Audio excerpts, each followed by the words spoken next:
Ce dimanche était sous le signe de la paix à Paris avec la marche silencieuse, déclenchée par une tribune signée par près de 600 artistes qui appellent à porter la voix de l'unité et à ne pas prendre position dans le conflit qui ravage Israël et la Palestine.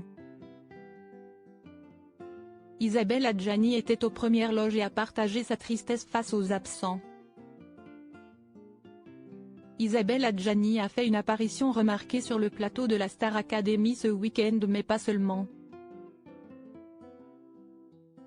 Elle a fait partie des milliers de personnes à participer à une marche silencieuse à Paris pour la paix au Proche-Orient et contre la haine ce dimanche 19 novembre 2023, alors que la guerre fait ravage dans cette zone entre Israël et la Palestine. L'icône du cinéma s'est exprimée au micro de TF1 et du journaliste Paul Larouturou sur cet événement. Elle a eu du mal à cacher son émotion face à l'absence de ses confrères et consoeurs qui avaient signé la tribune du collectif initié par la comédienne Lubna Zabal. Je me demandais où étaient tous les autres signataires, a déclaré Isabelle Adjani à TF1 Info. Si elle a bien remarqué la présence de sa collègue Emmanuelle Béard, elle a regretté que d'autres personnalités n'aient pas fait le déplacement, si est-il aujourd'hui ou jamais.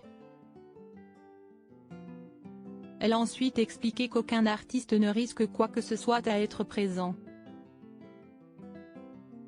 Et, bien sûr, ça me peine, a-t-elle ajouté. Elle a fermement rappelé que cette marche blanche ne représentait pas une prise de position pour un camp mais un appel à la paix, à la libération des otages, à la lutte contre l'antisémitisme du Hamas.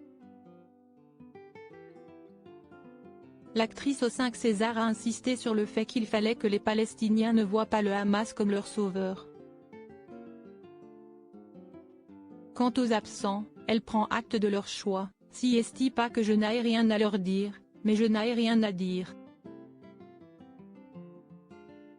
Je respecte Marion Cotillard, Claude Lelouch, Cadmerade, Thomas Sisley, Pierre Richard, Juliette Binoche, Audrey Fleurot ou encore Clémentine Célarié faisaient partie des signataires à l'origine, qui ne semblent pas avoir été présents à l'événement. Portant écharpe et bonnet blanc, Isabelle Adjani a brandi pendant le défilé un exemple du livre Planète en guerre, Planète en paix avec en couverture une colombe et une jeune femme derrière les barbelés.